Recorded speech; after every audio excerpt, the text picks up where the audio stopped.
Рижский центральный рынок.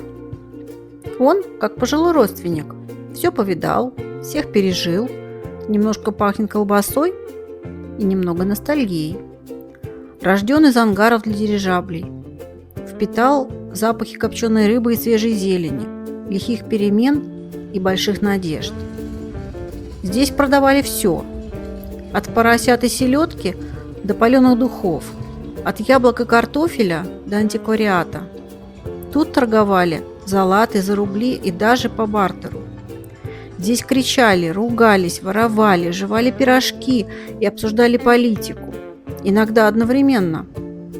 Этот рынок прожил 5 жизней, и я расскажу про каждую. А прямо сейчас у него начинается 6-я.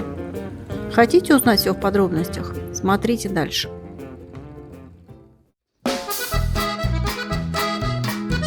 1922 год. Латвия свободна, амбициозна, молода. Рига мечтает масштабно. Идея – создать самый современный рынок Европы. Рижская городская дума принимает решение о создании и строительстве центрального городского продовольственного рынка. Эта идея и ее продвижение принадлежали Клавсу Лоренцу, главе отдела торговли Рижского городского управления. К этому времени в Риге, кроме рынка у Даугавы, было много небольших специализированных мест с торговыми палатками. Чтобы освободить место для нового центрального рынка, сносят и перестраивают несколько складских зданий в квартале Спитери, историческом районе складских помещений. Объявлен конкурс на строительство нового рынка, но ни один проект не утвержден. Тогда специально создают управление нового строительства под руководством архитектора Павела Дрейманиса. Именно там и рождается главная идея – использовать металлические каркасы ангаров от дирижаблей «Цепелин». Эти ангары остались от немецкой армии в Айнеде на юге-западе Латвии. После войны они были заброшены, но в Риге они получают новую жизнь и становятся основой для главного рынка страны. Сложно поверить, но это сработало. Ангары, которые решают использовать для рынка, огромные, почти 240 метров в длину и 37 метров в высоту. Сначала думают просто разобрать их и собрать в Риге заново, но оказывается, слишком высоко, такие помещения сложно отапливать.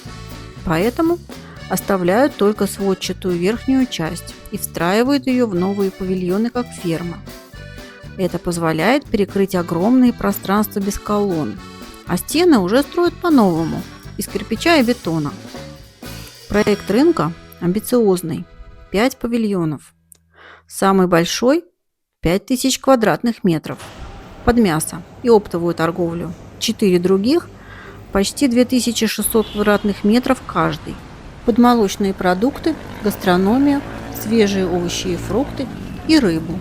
После переработки конструкции высота залов составляет 20 метров, ширина 35. На стройку уходит 6 миллионов кирпичей, 2460 тонн железа, 60 тысяч бочек цемента и 6 лет. Все ради рынка, какого в Европе еще не было. Еще до официального открытия рынок уже живет. В павильонах еще не торгуют, но их уже используют.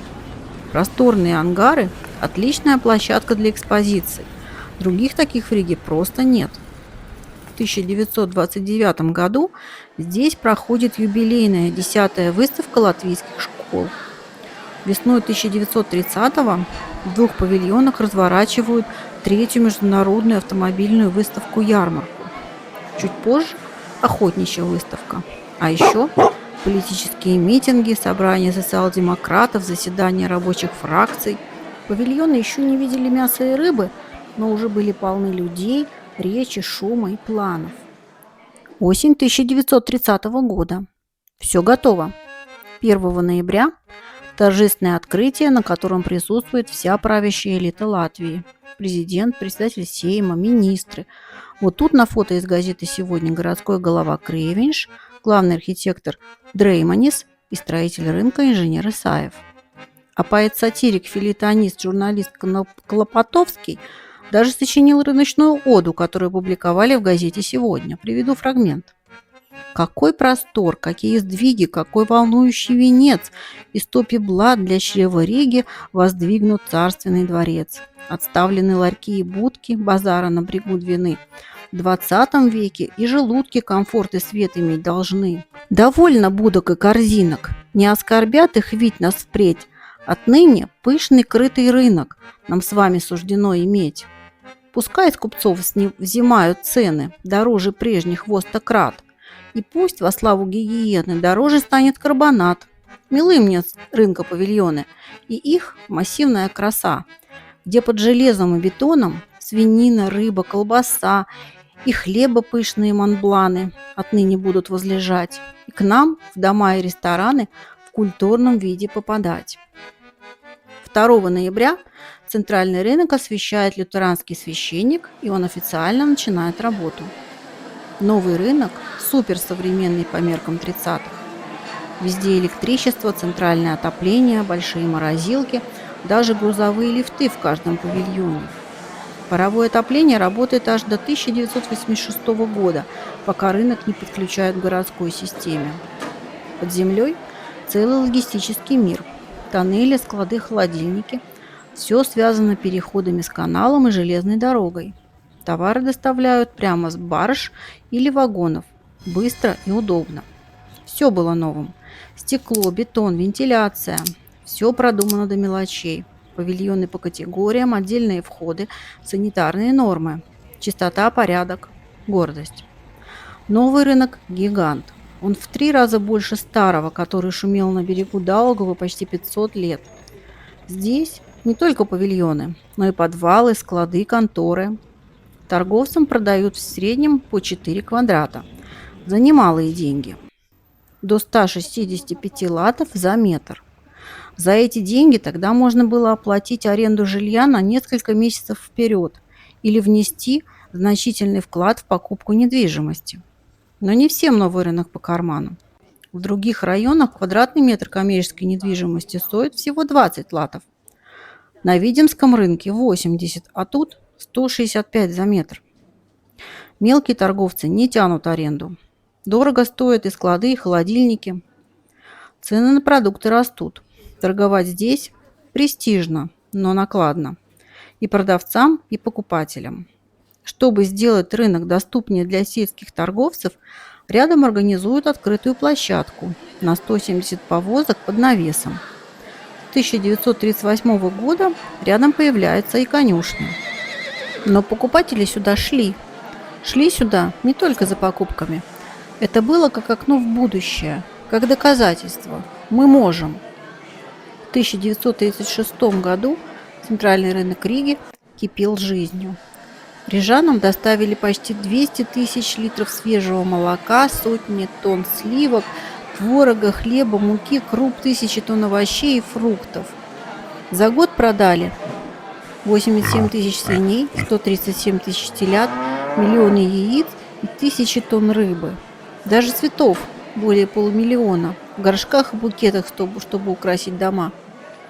Постоянные торговцы рынка добавляли к этому тонны мяса, сыра и картошки, чтобы накормить растущий город.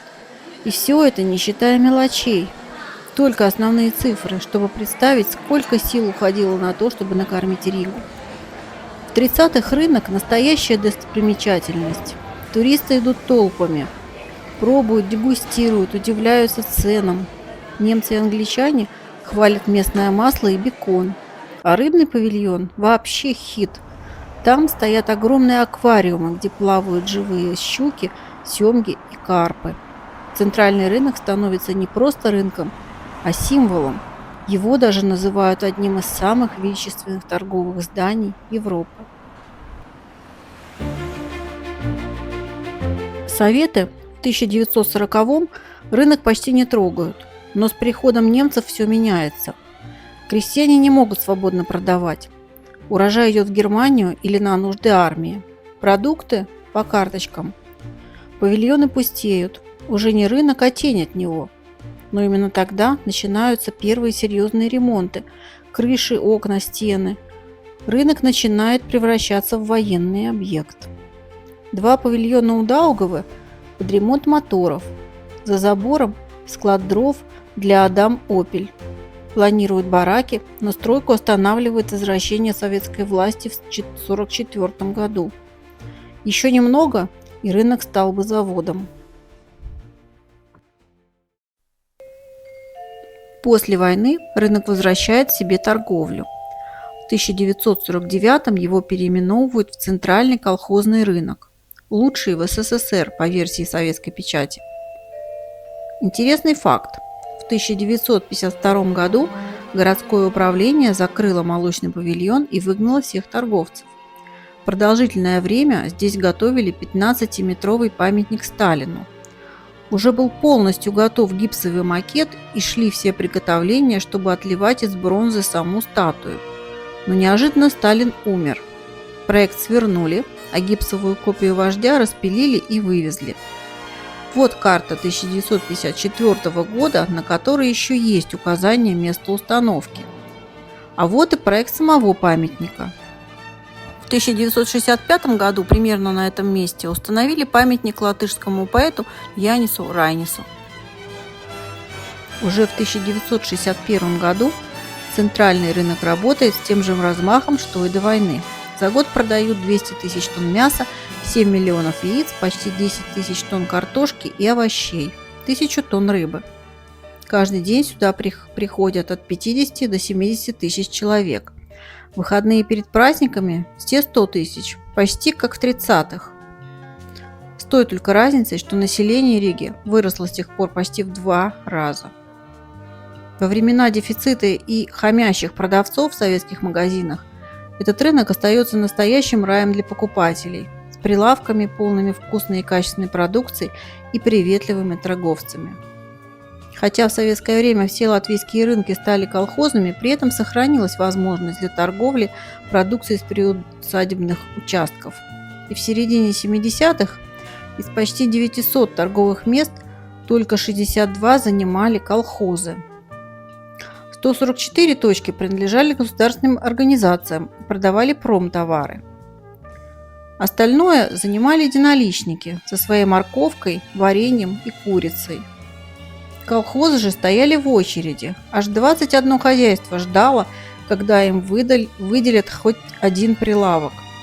Такой вот парадокс советского рынка. Колхозный по названию, народный по сути. В 80-х меняют охлаждение, подключают центральное отопление. И, наконец, объявляют охоту на крыс. По слухам, через канал уплывает 20 тысяч. Остальных добивают охранники по рублю за хвост. В 1982 году на рынке произошел пожар в овощном павильоне из-за электрического обогревателя. Тушили долго из-за конструктивных особенностей крыши. Наверное, именно поэтому с 1983 года рынок – памятник культуры республиканского значения. Рынок жил по своим правилам. Здесь было все, если знал, у кого спросить, и если не жалко было переплатить. В конце 80-х, с концом плановой экономики и началом кооперативов, здесь в ларечках был широкий выбор одежды местного производства, особенно трикотажной. А здесь, на этом месте, шла бойкая торговля цветами, как срезанными, так и для посадки. 90-е. Все с ног на голову. Павильоны наполовину пустые, вокруг машины, палатки, торговля из багажников, пластиковые сумки, китайские куртки, сигареты без акцизов. Кто успел, тот и продал. Кто не успел, остался с товаром. Здесь крутились и предприниматели, и проходимцы. Бизнес шел быстро, без кассы и без гарантии. Это было страшно, грязно, свободно, все сразу. Но 6 декабря 1997 года центральный рынок вместе с историческим центром Риги официально становится частью всемирного наследия ЮНЕСКО. Гигантские ангары из стали и бетона признаны архитектурным памятником европейского масштаба. И с этого момента на рынок смотрят иначе, как на достопримечательность, которую стоит сохранять, развивать и показывать всему миру. Он остается рынком, но уже с мировым статусом.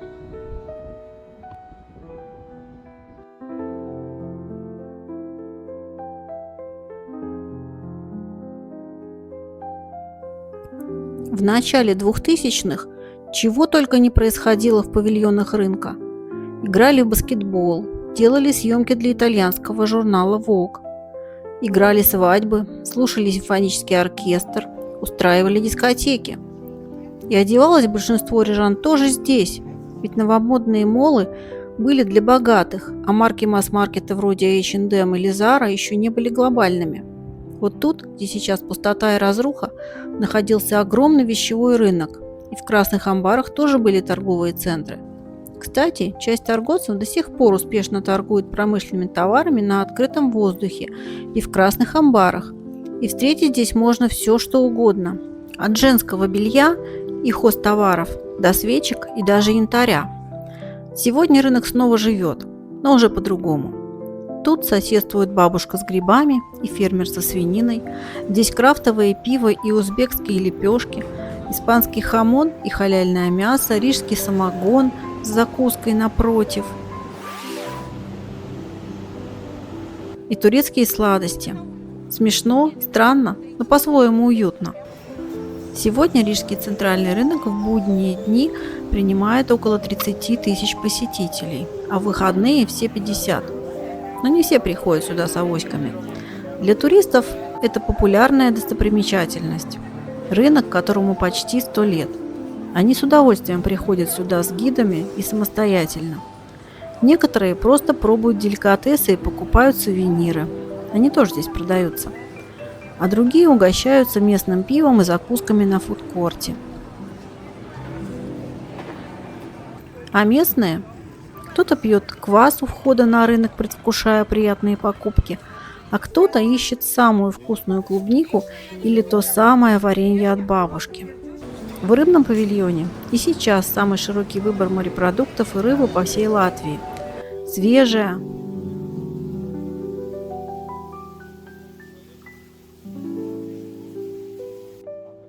копченая,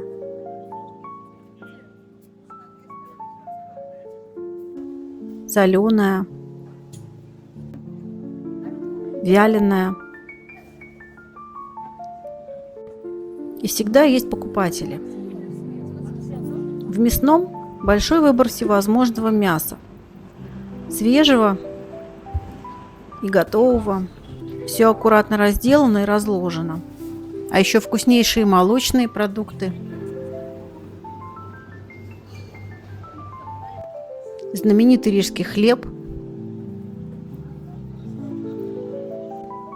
и аппетитная выпечка в гастрономическом павильоне.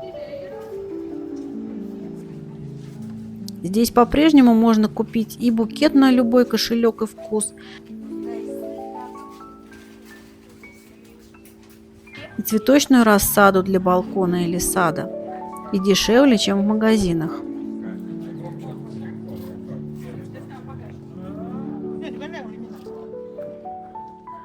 В летнее время по вечерам, когда закрываются павильоны, люди спешат на вечерний рынок. Там торгуют прямо с машин, чаще всего сами производители. Выбор скромнее, но цены на местную продукцию могут порадовать. И для работающих людей очень удобно. За 30 лет многое изменилось. Появились супермаркеты, фермерские ярмарки на выходных, онлайн-магазины с доставкой. Конкуренция для рынка серьезная. Кто-то скажет, глобализация, все как везде. Кто-то, наоборот, недоволен. Душа теряется. Тем не менее, рынок держится. Некоторые арендуют место только на день. От 25 евро за павильоне или до 4 евро на улице. Грибники, дачники, пенсионеры – все находят свою нишу. Рынок жив. Он опять что-то ищет, новую роль, новый голос. И он все еще знает больше, чем говорит.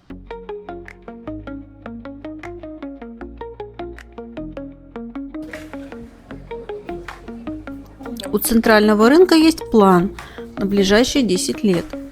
И сейчас я расскажу, что изменится в ближайшем будущем.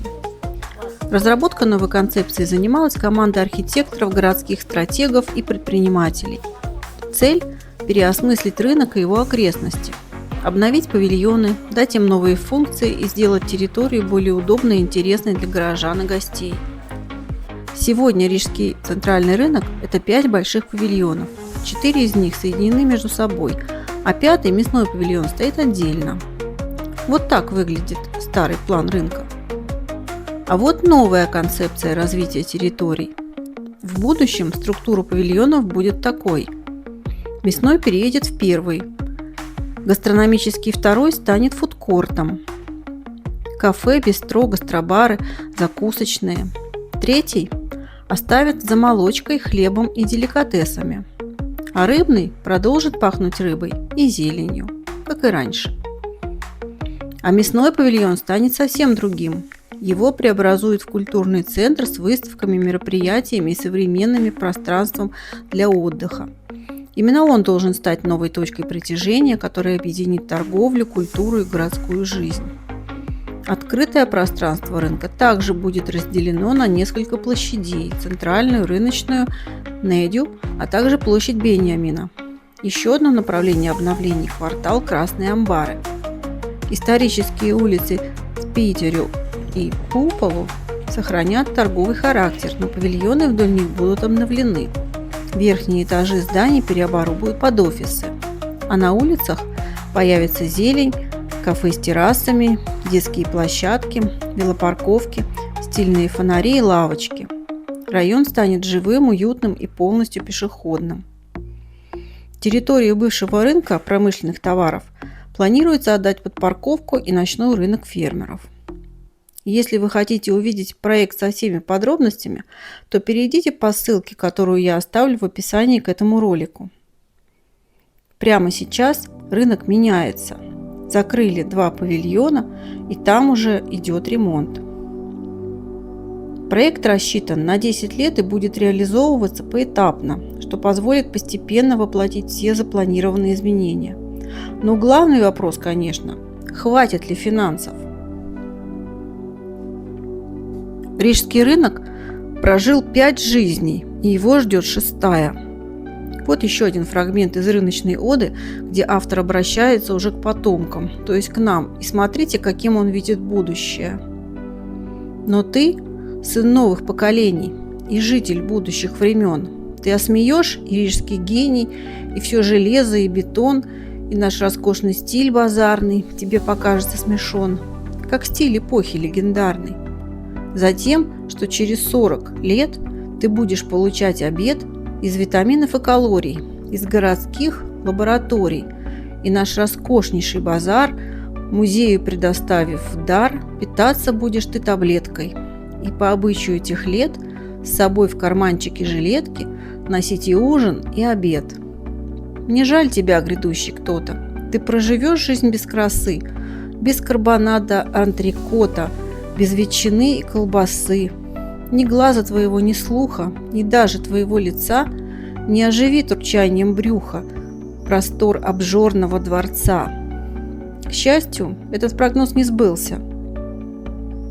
Мечта, разруха, компромисс, хаос, поиск.